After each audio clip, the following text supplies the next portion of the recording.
It happened that my family and I bought an apartment with a surprise that broke our lives. The name of this surprise is radiation. You probably think that our house is located near Chernobyl, but that's not true at all. Our area is generally considered to be environmentally pristine. There are no roads and plants nearby, but there's a forest and a river. Well, how is that not an ideal place to live? At first, we were incredibly happy about the fact that we were lucky to buy an apartment in this area at a rock bottom price. The price was several times lower than the average market price, but the former owner of an apartment assured us that there were no pitfalls, he just urgently needed money. We're a quite poor family, so even this sum of money was very great for us. However, my parents were afraid to miss such a chance and applied for two real estate purchase loans. Inspired by luck, we quickly made a deal and moved to our new apartment. Finally, we have our own house, and what is more, in an elite area, which we got at the best price. Just incredible luck. After moving, we found out that most of the apartments are empty for some reason, and the few neighbors looked very sickly and weak. They were unwilling to make contact and were very suspicious. Of course, this was very strange, but we wrote off everything for the flu season and colds. 2 weeks after we moved, a young man died in one of the apartments in our house. Do you know what the biggest surprise was?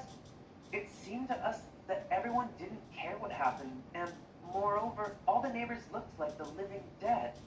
Once, as our whole family was playing in the playground, an elderly woman walked up to us, pointed the finger at our house, and asked if we were living in it. We said yes, we lived there, but we moved less than a month ago. She told us that it was better for us to leave until disaster struck. What was she talking about? Of course, the tenants of the house were strange, but the disaster? She obviously went crazy, but my parents still decided to find out in more detail what the matter was. She said that in the place of our house, there used to be an abandoned graveyard where monks were buried. However, about 100 years ago, both the monastery and the graveyard were broken down, and several decades later, our house was built in that place. She also said that everyone who had the opportunity to escape from there did it, while others remained, but live in constant expectation of their time coming. But live in constant expectation of their time. 20 years have passed since our house was built, and during this time, about 100 tenants died there. Wow, that's what I call statistics. We felt uncomfortable, although none of our family was ever superstitious, but soon this meeting was forgotten. We were involved in arranging our new apartment and other household problems. About 2 months later, we started to get sick with the whole family. First, my sister, then my mother, then I, and last, my father fell ill. We all had severe weakness, nausea, and dizziness. Probably some kind of virus, we thought. Then one of the neighbors decided to speak with my father. At long last, it's about time. He met Dad on the street and asked about the well-being of our family. My father honestly told him that we were all unwell and probably the daughter had brought some infection from the kindergarten. The neighbor answered in a muffled voice. There are no infections here. We all have one infection, the curse that fell upon our house during its construction from the lips of the builder. He said that one of the bricklayers wasn't paid a salary and was fired for drunkenness. Taking his work clothes from an unfinished house, he said, there will be no happiness for anyone here. People will be sick and die. I curse this house. A new version, but it looks more like a weekend was announced in a bug house and its patients decided to spend it together with us. What are the curses in the 21st century? Everyone is crazy here. Time passed by, we didn't get better.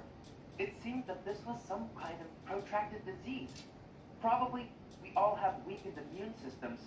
It would be necessary to take vitamins and begin to make ourselves fit. Meanwhile, another young man died in our house, and several families moved, having even abandoned their apartments because there were no new residents. That's how only 5 families are left here, including ours. It was very strange, taking into account the location and layout of our house.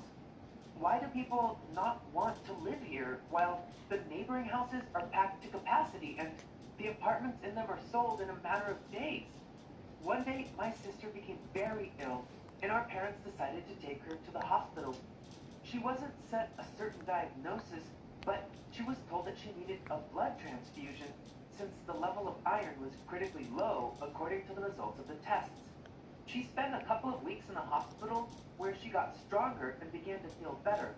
As soon as she was dismissed, the next day I got to the hospital with the same symptoms. And all was the same. No certain diagnosis, a critically low level of iron in the blood. So transfusion. By the way, already in the hospital, I looked at my reflection in the mirror and then at my parents and realized that we became looking like our neighbors.